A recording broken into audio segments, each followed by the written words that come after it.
Estimadas, estimados, bueno, continuamos con el curso, ya pasamos de tema, dejamos atrás las restricciones de presupuesto, pero como vamos a ver en esta clase y en las que van a seguir a esta, lo vamos a tener siempre muy presente.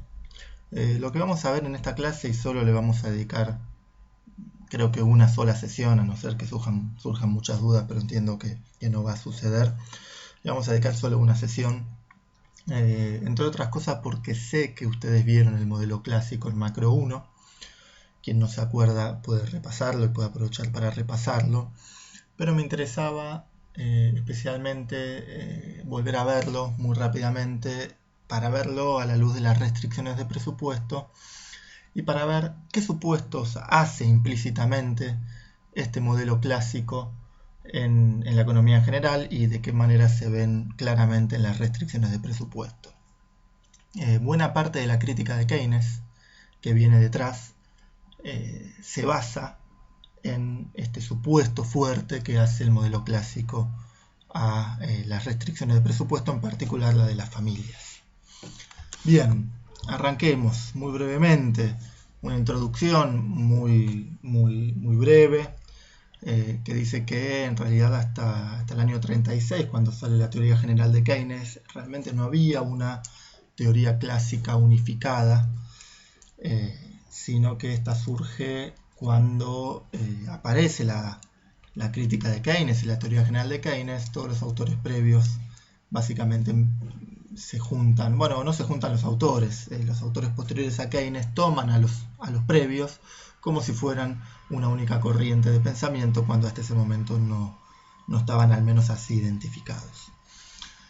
Básicamente la teoría clásica, como posiblemente ustedes saben, se basa principalmente en que la economía se puede desviar del equilibrio de pleno empleo, pero solo en forma temporal. Y además que el mercado tiene los mecanismos suficientes como para restaurar el equilibrio en forma automática una vez que este se pierde. En definitiva, no hay mucho que el sector público pueda hacer para la estabilización del ciclo, y el pleno empleo es la situación normal de la economía, y las situaciones de desempleo son transitorias y son las situaciones anormales. Justamente Keynes va a dar vuelta esta afirmación y va a decir que en las economías la situación normal es de desempleo, y a veces, puntualmente y casi que de casualidad, pueden tener pleno empleo. Bien, los supuestos de esta teoría general clásica: primero es que todos los agentes son racionales, es decir, que las familias maximizan utilidad y las empresas maximizan beneficio. No hay ilusión monetaria, que en cierto punto está incorporado a ser un agente racional. ¿Qué es la ilusión monetaria? Básicamente es confundir variables nominales con variables reales. La ilusión monetaria, por ejemplo, es aquella que muestra que en periodos en los que aumenta la variación de precios, al principio las empresas, por un lado, se animan a invertir más porque piensan que únicamente el precio que aumentó es el del producto que ellos venden y no tanto el resto de los productos, es decir, no hay cambio de precios relativos, o al menos eso piensan. Del mismo modo, las empresas que aumentaron sus precios y por lo tanto también sus ingresos y sus ingresos marginales se animan a contratar más trabajadores. Estos trabajadores piden aumento de salario y las empresas le dan esos aumentos de salario justamente porque su ecuación de costo es lo suficientemente laxa como para hacerlo, gracias justamente al aumento de precios. Y estos trabajadores también tienen ilusión monetaria y suponen que este aumento de salarios nominales es un aumento de salarios reales, justamente porque piensan que los precios todavía no aumentaron.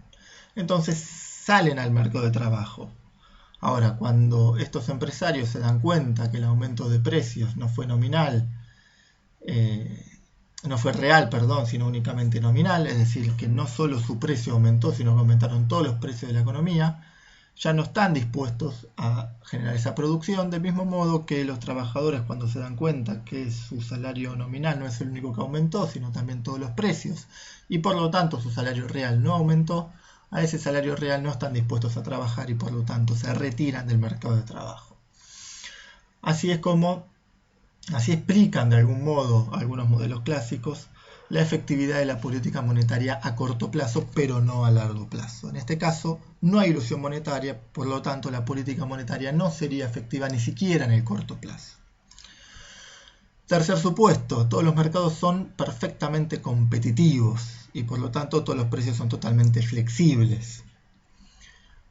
Siguiente es que todos los agentes tienen información perfecta de los precios y las condiciones de mercado antes de efectuar el intercambio. Este supuesto, de hecho, elimina la posibilidad de ilusión monetaria, justamente porque todos los agentes tienen información perfecta de los precios, y la ilusión monetaria exige que no sea así. Y el intercambio tiene lugar una vez que se establecieron los precios de equilibrio que vacían el mercado, ¿no? Entonces estamos suponiendo justamente que acá hay una especie de rematador balraciano que recibe ofertas y demandas de todos los bienes, llega a un precio de equilibrio de manera tal que todos los oferentes encuentren demandantes al precio establecido y finalmente se realiza el intercambio. Por último, los agentes tienen expectativas estables. Bueno, estos supuestos, y ahora ya vamos a empezar con grafiquitos, sé que esta parte de la presentación es aburrida y supongo que será más todavía en una clase online, pero básicamente estos supuestos aseguran que los mercados, incluido el de trabajo, siempre se vacían. Un supuesto adicional es que se supone una economía cerrada por simplicidad, y la economía es dividida en dos sectores, por un lado el real y por otro lado el monetario. ¿Qué significa esto? Que por un lado se determinan las magnitudes reales de la economía, es decir, producción, empleo, etc., tasa de interés real, y por otro lado van las variables nominales, es decir, a qué nivel de precios se establece esas cantidades, esa parte real, ¿sí?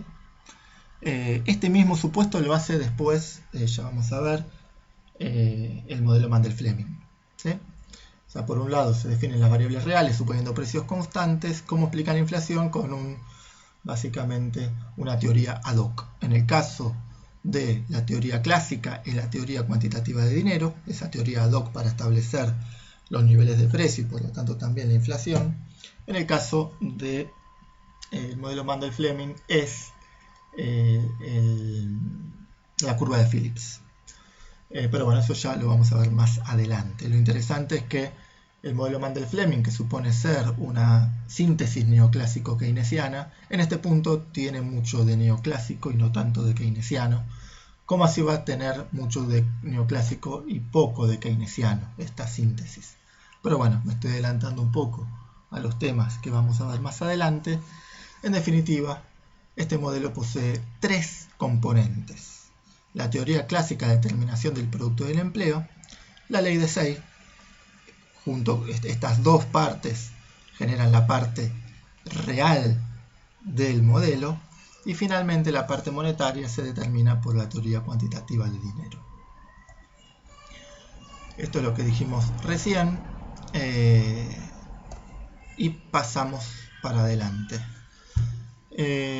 Tenemos las variables reales, producto y empleo, se determinan por los factores de producción, trabajo y capital y por la productividad. Productividad A y después la función de producción que tiene dos componentes, capital y trabajo. Como en el corto plazo el capital y el estado de la tecnología son constantes, el único determinante del producto es la cantidad de trabajo. Y por cierto, esta cantidad de trabajo tiene una relación positiva con el producto, pero decreciente. Esto significa que su primera derivada es positiva, pero su segunda derivada es negativa. Esto ya lo vamos a ver, pero la productividad marginal del trabajo se puede ver en la pendiente de la función de producción, ¿sí? Entonces la función de producción se traslada hacia arriba, ¿sí? Se aumenta la cantidad de capital o la productividad, que es lo que estamos viendo en el gráfico de arriba entre I e I estrella. Fíjense que ahí aparece A y A estrella, es decir, que hubo un cambio en la tecnología y por lo tanto la función de producción se fue hacia arriba. Y la productividad marginal del trabajo, vemos en el gráfico de abajo que es decreciente y que una vez que da el salto de productividad también se pega un salto justamente esta productividad marginal del trabajo. Ahí sí vemos como la curva de abajo tiene la letra D y la curva de arriba tiene la letra de estrella. Bien, algo que ya sabemos todos, básicamente la variación del beneficio o de la rentabilidad, si quieren, por eso R, es igual a el precio de mercado del bien que venda esta empresa, la productividad marginal del trabajo multiplicado por la variación de trabajo, ¿sí? Es decir, cuánto aumenta el beneficio, perdón, no el beneficio, sino los ingresos. Acá dije, si de rentabilidad, beneficio, en realidad estoy hablando de los ingresos acá. ¿Cuánto aumentan los ingresos cuando contrato una cantidad adicional N de trabajadores? Por ejemplo, 5 trabajadores. Dependerá de la productividad marginal, el producto marginal que me generen esos 5 trabajadores multiplicado por el precio, ¿sí? Dicho, explicándolo un poquito mejor, si el precio es 10, cada trabajador adicional me genera 5 unidades de producto y contraté 5 trabajadores, entonces tengo 10 por 5 por 5, 250 pesos o monedas locales en este caso, que es el aumento del ingreso. Y por su parte, el costo marginal, delta C, es igual al salario que pago por la cantidad de trabajadores que contrato. Y por lo tanto, igualando costo marginal con ingreso marginal, lo que hacemos abajo es igualar estas dos ecuaciones, delta de n se cancela, y finalmente lo que nos queda es que el salario real, W chica, es igual al producto marginal del trabajo, ¿sí? Y de esta forma también se explica por qué en este gráfico, vuelvo para atrás a la diapositiva 7, en este gráfico de abajo, la productividad marginal del trabajo se iguala siempre al salario real, ¿sí? Como aparece acá. Bien, esto creo que lo tenemos claro todo, ya lo vieron en macro 1 y igualmente lo tienen en la bibliografía, con lo cual no creo que sea difícil de entender, es un poco lo que acabamos de decir. Y finalmente tenemos la demanda griega de trabajo, que cuanto menor es el salario, mayor es la demanda de trabajo, es decir que salario y demanda de trabajo tienen una relación inversa y por eso el gráfico tiene pendiente negativa. Fíjense, del lado izquierdo lo tenemos con salario real, del lado derecho lo tenemos con salario nominal. No cambia en absoluto la conclusión. Y después la oferta de trabajo básicamente se define a través de la utilidad que nos da tanto nuestro ingreso a través del consumo como en las horas de ocio. Por lo tanto la utilidad tiene dos componentes, el ingreso y el ocio. Ambos componentes son positivos, ¿sí? Y esa utilidad se maximiza sujeto a esta restricción, que es que mi ingreso es igual a mi salario real multiplicado por las horas de trabajo. H menos S son mis horas de trabajo. H sería la cantidad de horas, en el caso de que tomemos como referencia un día, serían 24 horas, menos mis horas de ocio, por ejemplo, 16. Entonces, H24 menos S16 me da 8. 8 horas son las que trabajo por día, multiplicadas por mi salario real, me dan mi ingreso real diario, ¿sí? Por eso esta ecuación puede ser un poquito más complicada, pero no lo es tanto. H menos S, fíjense que es N, que es la cantidad de horas que trabajo. Bueno, si escuchan algún grito detrás, no es más que mi hija quejándose un poquito, son los costos que tiene esto del encierro. A mí me distrae un poquito, espero que ustedes no, pero bueno, lo aclaro un poco, por si escuchan los gritos atrás, entiendan un poco qué es. Dicho esto, continuamos. Básicamente, la curva de oferta de trabajo tiene pendiente positiva, es decir, cuanto más salario me ofrecen, mayor va a ser el costo de oportunidad de mi ocio y por lo tanto más me voy a lanzar al mercado de trabajo resignando justamente horas de ocio y dedicándole más horas al trabajo, es decir, aumentando N. Y finalmente, lo que tenemos acá es justamente este gráfico que muestra eso. No llegamos a la parte en la que ustedes saben que acá cuando aumenta el salario hay un efecto sustitución que hace que trabaje más, pero un efecto ingreso que hace que pueda comprar más de todos los bienes, inclusive de horas de ocio, con lo cual podría haber un caso en el cual mi salario lo aumentan tanto que si bien yo estoy atraído a trabajar más porque me aumentará el salario, también estoy atraído a, con ese ingreso adicional, comprar más horas de ocio y por lo tanto reducir la cantidad de horas de trabajo. Ese es un caso en el cual no tomamos en consideración, porque no tendría lógica económica que una empresa suba tanto los salarios, y por lo tanto tomamos solamente la curva de trabajo en el momento en el cual los aumentos salariales, el efecto sustitución es mayor que el efecto ingreso, y por lo tanto a cada aumento salarial voy a aumentar la cantidad de horas trabajadas. Entonces acá tenemos la curva de oferta de trabajo, que es positiva, ¿sí? Cuando aumenta W, aumenta la cantidad de horas de trabajo en términos reales y en términos nominales, o mejor dicho, acá está en términos individuales a la izquierda y en términos agregados a la derecha. Fíjense que a la izquierda está N chica I, es decir, un trabajador individual en particular. A la derecha está N igual a la sumatoria de N chicas I. Detalles, pero bueno, lo aclaro por si acaso. Entonces, allí donde se cruzan las curvas de oferta y de demanda de trabajo, se determina el salario real, ¿sí? Y obviamente también un nivel de trabajo determinado. Bien, esto básicamente es algo que ya explicamos, en cualquier caso lo pueden adquirir ustedes. Acá una aclaración, en el gráfico de abajo a la derecha hay una curva rara LT. Tranquilamente pueden obviar esa curva porque es más confusa, se confunde más de lo que explica, pero como este es el gráfico que tienen ustedes en la bibliografía, se los explico. Simplemente lo que dice ahí es básicamente lo que está diciendo, lo que está intentando explicar ahí es la existencia de desempleo friccional. La diferencia entre E, el empleo de equilibrio, y N es básicamente esta cantidad de gente que estaría dispuesta a trabajar a ese salario real, pero todavía no encuentra trabajo. De todos modos es cuestión de tiempo hasta que lo encuentre, ¿sí? Con lo cual, si quieren, no le den bola.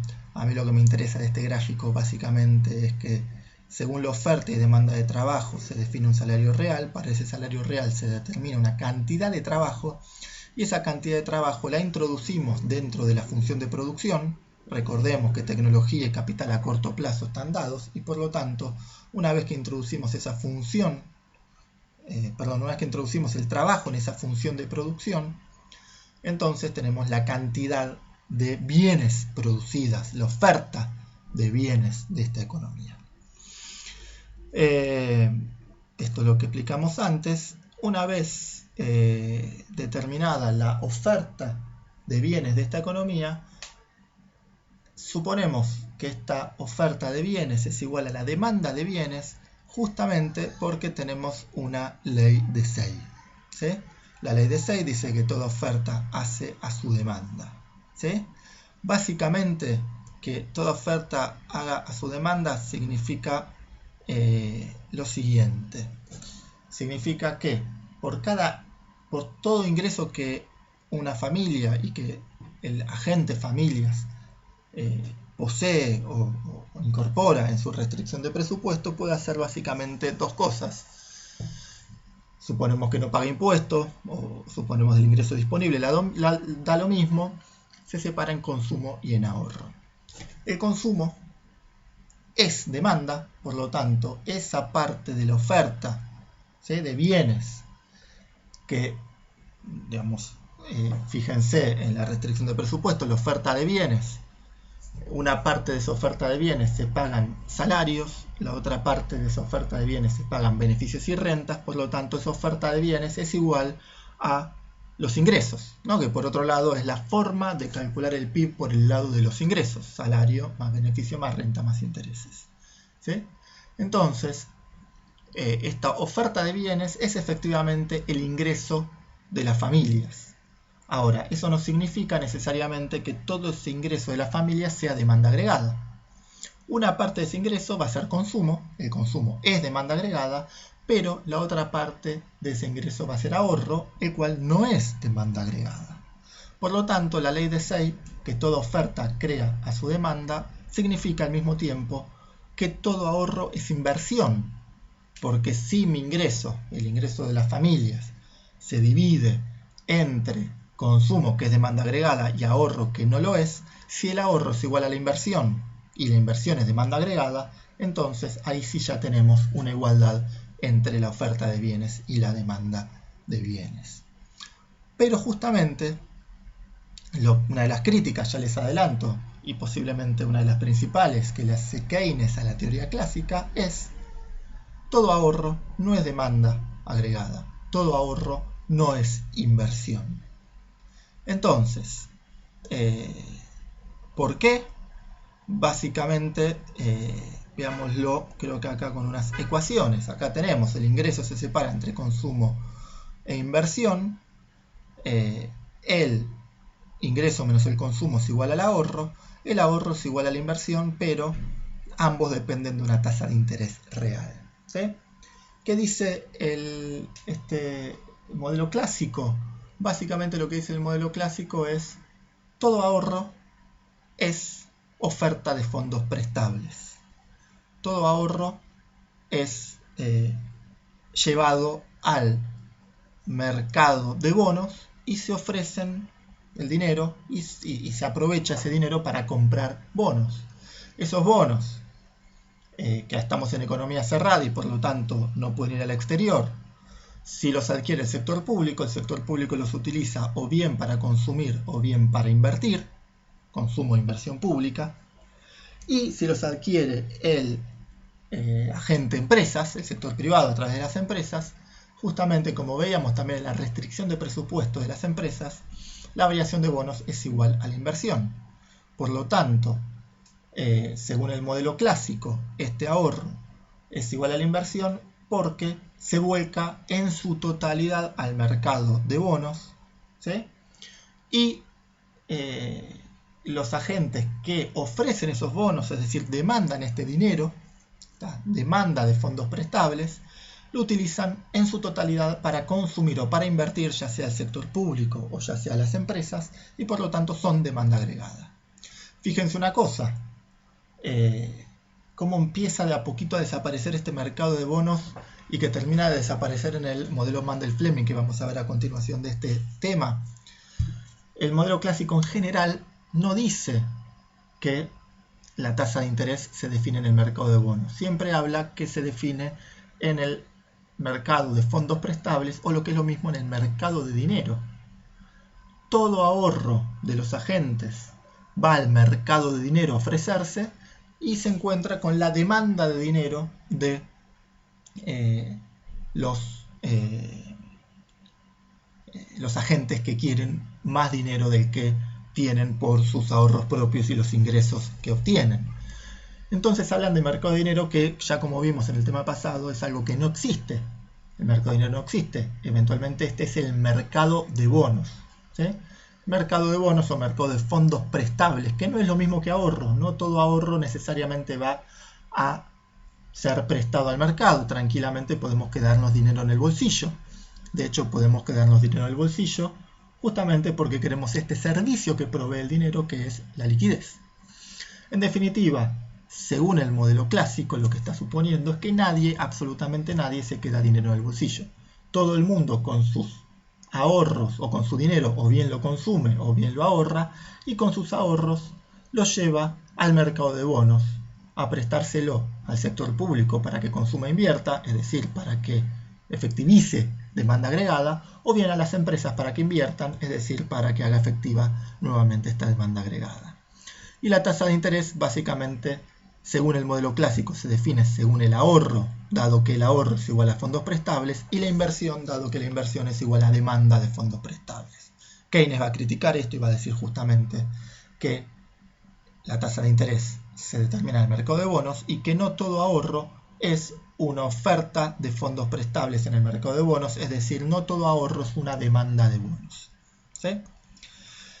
Acá tenemos un grafiquito muy sencillo que simplemente muestra cómo la curva de ahorro que tiene pendiente positiva en relación a la tasa de interés, es decir, cuando sube la tasa de interés aumenta el ahorro porque uno reduce su consumo justamente porque el costo de oportunidad de consumir es mayor, pero a su vez tenemos la curva de inversión, la función de inversión, que tiene pendiente negativa en relación a la tasa de interés, justamente porque cuanto mayor es la tasa de interés, por un lado, mayor es el costo de oportunidad también de la inversión productiva, porque tranquilamente podría hacer uno una inversión financiera, es decir, una compra de un bono, o tener una rentabilidad elevada, pero también porque la tasa de interés entra dentro de la función de costos de la empresa y por lo tanto hay emprendimientos que a una tasa de interés son rentables, pero a una tasa de interés más alta no lo son. Donde se cruzan el ahorro y la inversión, se determina la tasa de interés de la economía, que es aquella que le igualan los ahorros con la inversión y por lo tanto que aseguran que, y es el gráfico que tenemos abajo, aseguran que la oferta de bienes sea igual a la demanda de bienes. Bien, esto es lo que dijimos previamente. Vamos a ver muy brevemente, esta diapositiva no la tienen en la presentación que les subí, ahora igualmente les subo esta presentación nueva, si alguno se lo bajó antes de ver este video puede bajársela de nuevo. El único cambio es esta diapositiva que decidí introducir. Esto es algo que yo generalmente hago en el pizarrón, pero ya que estamos sin pizarrón, se los hago en esta diapositiva. Fíjense, partimos de la ecuación 3, que es la restricción de presupuesto del sector privado, en donde ya la variación de bonos emitidos por las empresas y en manos de la familia ya está reemplazado por la inversión, ¿sí? Que es algo que habíamos hablado previamente. Como es economía cerrada, variación de bonos del sector externo en manos de las familias es igual a 0 y la variación de bonos del sector público no financiero en manos de las familias se traduce en consumo público e inversión pública. Si quieren, para hacerlo más sencillo, porque quizás es medio confuso, el consumo y la inversión de la ecuación de arriba es el consumo y la inversión privada, dado que estamos en el sector privado. En este tercer bullet de esta presentación, de esta diapositiva, donde vemos que la variación de bonos del sector público no financiero en manos de las familias es igual al consumo y la inversión, es igual al consumo público más inversión pública. Si reemplazamos eso en la ecuación 3, tenemos consumo privado e inversión privada, consumo público e inversión pública. Por lo tanto, en la ecuación que aparece abajo del tercer bullet, ya tenemos consumo total e inversión total, ¿sí? Y como vemos acá, el ingreso menos el consumo menos el pago de impuestos es igual al ahorro, y el ahorro es igual, según la restricción de presupuesto, a la inversión más la variación de dinero. Entonces, un supuesto implícito que tiene la teoría clásica y que no nos dice en ningún momento lo hace explícito, es que ese delta M es igual a 0. En realidad no que ese delta M es igual a 0, que MT para todo T es igual a 0. Es decir, en ningún momento los agentes conservan dinero en efectivo. En todo momento, cada peso que les sobra lo llevan automáticamente al mercado de bonos. Esto significa básicamente que nadie quiere el servicio de liquidez. En otras palabras, esto significa que no es una economía monetaria, sino que es una economía de trueque. Esto para que lo vean en claro y vean bien el supuesto que hace el modelo clásico en función de las restricciones de presupuesto. Básicamente, el supuesto que hace es que este delta de M es igual a 0 y ahí sí, todo ahorro se traduce en inversión. Pero es un supuesto muy fuerte sobre las restricciones de presupuesto, solamente cumplible en una economía de trueque. Una conclusión adicional, que a mí me gusta explayarme un poquito más cuando estamos cara a cara, pero los dejo a ustedes que lo indaguen por su cuenta, es que en una economía de trueque, dado que delta M es igual a 0 y dado que todo ahorro se canaliza a inversión, entonces no hay ninguna posibilidad de exceso de oferta o de exceso de demanda de bienes, lo que significa que en una economía de trueque no hay crisis, lo que significa que las crisis se inician con la creación del dinero. Entonces, ¿para qué queremos el dinero si nos genera la crisis? El dinero lo queremos justamente para escindir el momento de ofrecer un bien del de demandar un bien. Si yo soy oferente de clases de economía y demando pan, leche, carne, etc., necesito encontrar oferentes de pan, leche, carne, etc. que quieran clases de economía. Como no voy a encontrar todos los oferentes de estos bienes que quieran clases de economía, lo que yo voy a hacer es no solo dar clases de economía, sino también producir mi propia leche teniendo una vaca, producir mi propio pan teniendo una parcelita de trigo, produciendo absolutamente todo lo que quiero, es decir, no especializándome, sino haciendo un montón de tareas. La no especialización, justamente, lo que hace es reducir la productividad. Yo sería menos productivo porque no haría aquello que sé hacer mejor, sino haría de todo, y por lo tanto sería menos rico de lo que soy, dando solamente clases de economía, obteniendo dinero con esas clases de economía y por lo tanto comprando todos los bienes con dinero. ¿Sí? El tamaño del mercado es un limitante a la especialización es un limitante a la productividad. Bien, sigamos adelante. Una vez que definimos todas las partes reales de este modelo, vamos a la teoría cuantitativa de dinero, que ustedes bien conocen, o supongo que conocen, pero que básicamente dice lo siguiente. ¿Sí? Por un lado, antes de hablar de teoría cuantitativa de dinero, la maximización de beneficio de las firmas, los precios están básicamente determinados por el costo marginal. ¿Cómo me doy cuenta de esto? Porque mi costo marginal es igual a mi ingreso marginal, que es lo que tengo arriba, y por lo tanto el precio de cada bien es igual a mi ingreso marginal sobre las cantidades, es decir, a la definición de costo marginal. De nuevo, no me quiero detener mucho en esto, lo tienen en los manuales, es algo que habrán visto en macro 1. Pero básicamente lo que tenemos acá en esta ecuación es la ecuación de Cambridge, que la ecuación de Cambridge no nos dice necesariamente la teoría cuantitativa de dinero, lo que nos dice es que toda oferta de dinero que es igual a, en realidad no dice eso, dice que la demanda de dinero es igual a un parámetro K multiplicado por los precios multiplicado por las cantidades. ¿Qué significa esto? Si yo quiero consumir una determinada cantidad de bienes representado por la letra I, y esos bienes tienen un determinado precio representado por la letra P, yo necesito básicamente un monto determinado de dinero. ¿Sí? ¿Cuánto voy a querer de dinero? ¿Cuánto dinero voy a querer conservar para consumir esa cantidad de bienes a esos precios determinados? Un porcentaje K, ¿sí? Que va a ser de algún modo, si quieren, uno podría pensar en eso como la demanda precautoria de dinero. ¿Sí?